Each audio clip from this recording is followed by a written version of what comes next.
Viva, eu sou a Sofia, bem-vinda à Ideias de Trazer por Casa e a mais uma partilha de domingo. A partilha de hoje é sobre a alimentação e a saúde, que foi o tema do meu mês de março para o projeto de 2017. Resultado das minhas leituras, dos meus visionamentos, são as dicas que se seguem. Ao ouvir o livro The Hunger Fix, de Pamela Peeke, lembrei-me da importância de, ao substituir ou eliminar um hábito que não nos é útil, e neste caso falava-se de alimentação, é importante usar recompensas, porque de alguma forma o hábito antigo está associado a algum benefício, mesmo que por vezes não seja consciente.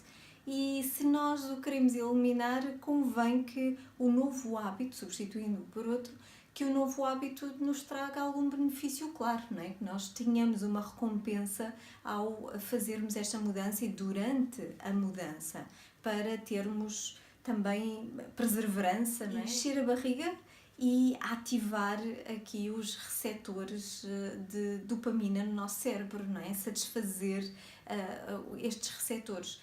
Então, isto pode ser feito através de, sei lá, atividade física, fazer novas amizades, uma boa sessão de estralho em casa, aulas de culinária, enfim, o que for, dependendo dos gostos de cada um, procurando aqui a recompensa que seja mais adequada. E aqui as aulas de culinária, claro, daquelas coisas que são mais saudáveis, não é? Mas Sergei Butenk foi um mocinho que criou um documentário Powered by Smoothies, os sumos verdes, e aquilo que ele fez foi, como ele percebeu que, aliás, ele tinha um problema de saúde e curou-se com a ajuda dos sumos verdes, não é? E ele pensou, se os sumos verdes têm este benefício num corpo cuja saúde está mais vulnerável, mais frágil, não é? Quais serão as influências que poderá ter sobre um corpo saudável, um organismo saudável. Então ele desenhou um estudo com a ajuda de alguns profissionais de saúde, 3, que o ajudaram a analisar depois os dados os resultados do estudo. Perguntou entre os seus amigos quem é que queria participar e acabaram por participar à volta de uns 12, se eu não me engano, que eram todos ativos fisicamente, tal como ele, todos faziam ou corrida ou crossfit, algo assim. E a única alteração que ele lhes pediu para fazer, e pediu que não alterassem nada mais do que isto, foi que bebessem os sumos verdes que ele preparava para eles durante todo o tempo. Todos os dias lhes entregava fresquinhos. Então isto decorreu, agora não me recordo exatamente ao longo de quanto tempo, entre 5 a 7 semanas, por aqui, era um estudo pequeno.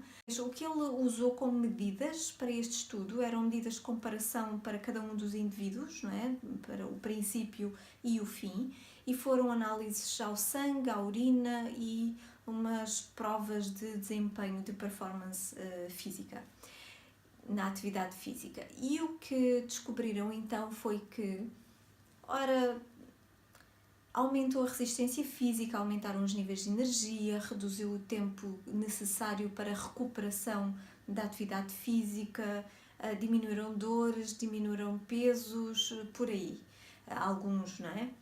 E eles notaram, no geral, que, apesar de notarem algumas coisas no início, estavam na dúvida, será que é, será que não é, será que é efeito placebo? Eu não sei, dá uma sensação que nota alguma coisa, mas não tenho bem a certeza. Mas depois, ao longo do caminho, começaram a ter certeza de que aquilo lhe trazia benefício, aquela pequena alteração que eles fizeram na sua rotina. E lembro-me de haver um que partilhou que na semana 4 é que ele percebeu claramente que havia ali um benefício, porque ele corre, este amigo dele corre desde os 11 anos, e ele corre com o irmão, e eles sempre tiveram um desempenho muito parecido, não é? Idêntico, e acompanhavam-se um ao outro nas maratonas que faziam. Entretanto, houve um momento em que ele participava neste programa e o irmão não, em que ele percebeu que o irmão começou a ficar para trás e não conseguia acompanhá-lo. E ele não precisava já, como antes, de tanto tempo de recuperação após uma daquelas provas grandes, de horas e horas de corrida, quilómetros e quilómetros. Ele não precisava de ficar um dia inteiro ou alguns dias a seguir em repouso para recuperar do esforço, não é? E o irmão continuou a precisar daquilo que precisava antes, tanto que o irmão começou a dizer-me: eu acho que eu vou começar a beber também uns sumos verdes para o acompanhar, porque foi claro. Mas então eles notaram que estas diferenças ou estes benefícios foram sendo construídos ao longo do programa, mas o que eu achei muito curioso foi que, quando terminou este estudo, houve alguns que continuaram a fazer os sumos verdes eles mesmos, houve outros que até gostariam, mas ainda estavam a ponderar como poderiam passar a fazê-los, não é? Incluir isso na sua rotina diária, e houve alguns que não se preocuparam minimamente com isso e simplesmente, como já não havia quem os entregasse, deixaram de os beber. E esses notaram imediatamente, no dia ou 2 dias a seguir, notaram imediatamente os efeitos da retirada, de deixarem de beber os sumos verdes. E voltaram a sentir aqueles sintomas que sentiam antes e que antes eram naturais, já tinham deixado de o ser, não é? Normais, e passaram a senti-los uma vez mais. É curioso perceber também isto, que há uma construção que vai sendo feita lentamente nesta limpeza e desintoxicação de alguma forma do corpo, mas que muito claramente depois se percebe, como já partilhei aqui noutros momentos, quando o corpo fica mais limpo, mais facilmente se percebe quando há um alimento que é introduzido e que nós temos sensibilidade àquilo, não nos faz tão bem ao organismo, ou se retiramos alguma coisa que nos faz falta, não é? Que nos traz bem-estar. Então, é de pensar sobre isto, não é? Quanto aos resultados deste estudo, também foram muito interessantes, para além destes benefícios que eles sentiram. Nas análises clínicas haviam lá um valor que está associado ao nível de acidez no corpo e por isso aos processos inflamatórios, à resistência, à performance, ao desempenho físico, por aí adiante. E este valor o nível de acidificação dos organismos deles diminuiu significativamente. Aqui lembro-me de um dos profissionais de saúde, um médico, dizer que este valor pode alterar-se numa ou outra pessoa, numa outra fase da sua vida, mas não se altera num grupo de 10 pessoas, não é? E aqui eram 12. À volta disso, é assim, a ideia mais ou menos que eu tenho. Então, interessante o resultado deste estudo. Vi bastante também sobre permacultura, vi vários documentários sobre foodscapes, food gardens, food edges, os arbustos também, as sebes, as paisagens e os jardins com comida no fundo, não é? Que nos fala de uma agricultura biodinâmica, fala-nos de solos vivos, em autossuficiência, não é? Uma agricultura dedicada a produzir boa comida, alimentos de qualidade. Fala-nos na importância, como dizia, ter um solo vivo e saudável, não é? E na importância de criar solo à medida que o usamos, à medida que vamos usando, em vez de ser só gastar e pronto. Não, vamos usando, mas vamos criando solo e podemos criar este solo de uma forma muito específica que ele ensina, com o estrume, com elementos vivos, não é? Com minhocas, uma cultura de organismos, com palha, com determinados tipos de materiais para poder então criar este solo vivo. E dá muitas dicas muito interessantes. Ele chama-se Geoff Lawton. Falou também de um ponto muito interessante que é o tipo de ervas que cresce num solo diz muito sobre esse solo, sobre as necessidades desse solo, até porque a própria erva é o resultado da necessidade desse solo, sim, é óbvio, mas é a solução também, o que é interessante porque pronto, a natureza, a vida é inteligente, é complexa, é extremamente organizada, bem organizada, e se há um incêndio numa determinada área, não é? O solo vai ter algumas deficiências de alguns nutrientes, não me recordo agora se é zinco, tem deficiências de alguns nutrientes, e o tipo de ervas que vai nascer ali após este incêndio vão ser ervas que vão trazer estes nutrientes que estão em déficit ali no solo, que é fantástico, não é?